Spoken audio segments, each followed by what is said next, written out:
네, 엊그제 밤 서울 시청역 부근에서 대형 세단 차량이 역주행 후 인도를 향해 돌진하면서 9명이 숨지는 등 15명의 사상자가 발생하는 창극이 벌어졌습니다.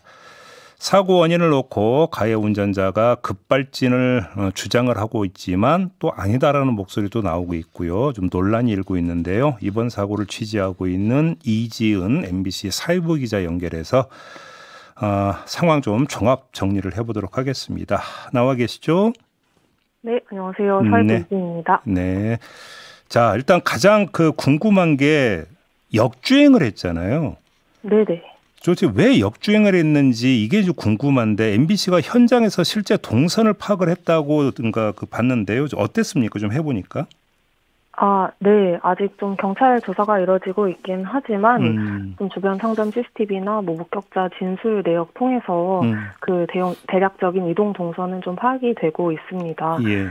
일단 차량 조수석에 동승했던 운전자 아내 진술이 보도가 됐었죠. 네. 웨스틴 조선 호텔에서 가족 칠순잔치를 참석한 후에 호텔 주차장에서 빠져나오면서 역주행을 시작했다라는 진술이 있었고요. 그래서 이제 호텔에서 나오면서 역주행이 시작된 것까지는 확인이 됐습니다.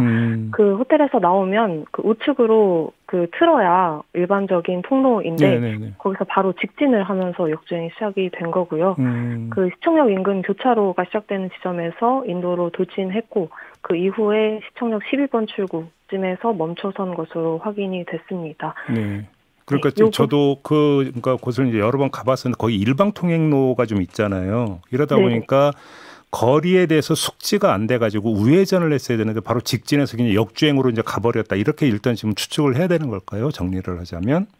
그런 의문이 남고 있긴 한데요. 네. 아직은 조금 더 조사가 필요한 상황입니다. 예, 지금 운전 미숙일 가능성은 지금 예를 들어서 이게 버스 회사 운전기사로 수십 년을 일해왔고 여러 가지 이하면서 운전 미숙은 아니지 않나 이런 좀 진단도 있던데 이건 어떻게 보세요?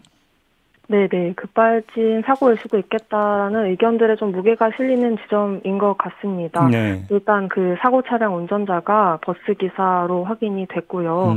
약 40년 정도 운전 경력을 가진 것으로 확인이 됐어요. 네. 그래서 40년 동안 운전을 하면서 사고를 낸 이력이 전혀 없었고 주변 동료들도 베테랑 기사다, 사고를 낼 만한 사람이 아니다라는 진술을 하면서 좀 운전 미숙은 아닐 수도 있겠다라는 의견들이 좀 나오고 있는 상황이라서요. 네네. 네, 그것도 좀 지켜봐야 하는 부분입니다. 그러니까 역주행에서 한 300m 정도로 시속 100km 가까운 속도로 지금 달렸다라는 거잖아요.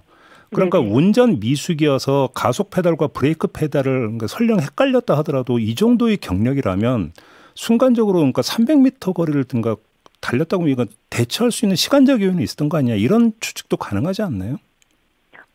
네, 아무래도 운전에 미숙한 사람이 아니다라는 진술이 있었고, 그다음에 아예 시내에서 역주행을 한다는 게 굉장히 이례적인 일이다 보니까 급발진이다라는 주장이 계속 나오고 있는 것 같아요. 근데 급발진이다라는 주장과 동시에 급발진이 아닌 것 같다라는 진술도 굉장히 많기 때문에 이거를 조금 더 분석되는 증거들을 통해서 좀 지켜봐야 하는 부분입니다. 바로 거기서 이제 급발진이 아닐 수도 있다라는 정황 증거 가운데 하나로 제시되고 있는 게 이게 어디에 부닥쳐가지고 물리적으로 강제적으로 이 운행이 중단이 된 게 아니라 횡단보도 앞에서 천천히 멈췄잖아요, 차가. 네네. 바로 이 점을 강조를 하는데 이거 경찰이나 이런 쪽에서 이걸 어떻게 해석을 하고 있던 거예요? 급발진이 아닌 것 같다라고 말한 목격자들이나 전문가분들이 이 부분을 많이 언급하시긴 했습니다. 차량이 멈출 때 스스로 멈췄다라는 부분인 건데요. 전문가들에 따르면 급발진 차량이 스스로 멈춰서 작동이 정상화되는 경우가 분명히 있긴 합니다. 하지만 저희가 보통 다른 급발진 의심사고 영상들을 보면 이제 전혀 속도를 제어하지 못하다가 다른 구조물을 들이받으면서 멈추게 되는 게 일반적이잖아요. 그렇죠. 네, 그래서 이렇게 차량이 멈출 때 서서히 멈추는 모습이 보이다 보니까 급발진이 가능성이 희박하다라는 건데 아직 사실 명확한 증거들이 나오지가 않았어요. 그렇죠. 차량 상태가 좀 달랐다라는 차량 운전자나 동승자 진술 정도밖에 나오지 않은 상태라서 구체적인 증거들을 조금 기다려야 합니다. 그러니까 아직 이제 차량 주행 기록이나 이런 것들을 본 결과는 아직 브리핑이 안 되고 있죠, 경찰에 의해서. 네, 그렇습니다. 차량 정보, 그 사고 기록 장치인 EDR을 네. 분석을 해야 이게 그러니까요. 급발진인지 아닌지로 알 수 있는데 이게 분석이 통상 한 달에서 2달 정도로 걸리는 것으로 알려져 있어요. 그렇게 오래 걸린대요? 네, 꽤나 오래 걸리는 거라서 이거를 조금 기다려야 하는 상황입니다. 그러니까요. 그래서 뭐 급발진이 아니다. 지금 뭐 그러니까 근거가 이제 그렇게 많지도 않은 상황에서 지금 예단을 하기는 좀 힘든 부분이긴 한데 하나만 더 그래도 여쭤는 봐야 될 것 같아서 궁금해서요. 네. 현장 목격자들 말에 따르면 가스통 터지는 소리가 났다, 뭐 벼락 소리가 났다 이런 지금 목격담이 있잖아요. 이건 어떻게 해석을 하던가요?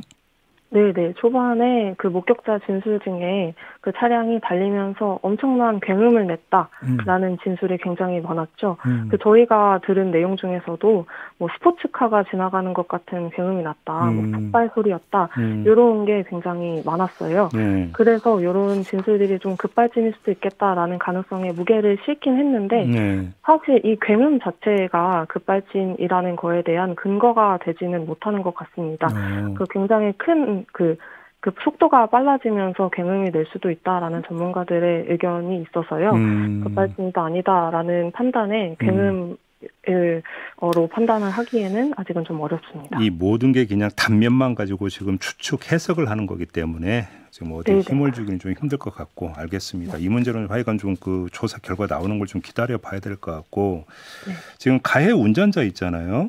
네네. 지금 갈비뼈 골절로 입원을 했다고 하는데 일단 좀 상태는 어느 정도라고 전해지고 있습니까? 네, 가해 차량 운전자도 부상을 당해서 지금 병원에서 치료를 받고 있는 중이죠. 그래서 경찰에 따르면 아직 말을 하고 진술을 하기에는 좀 힘든 상태라고 알려져 있어요.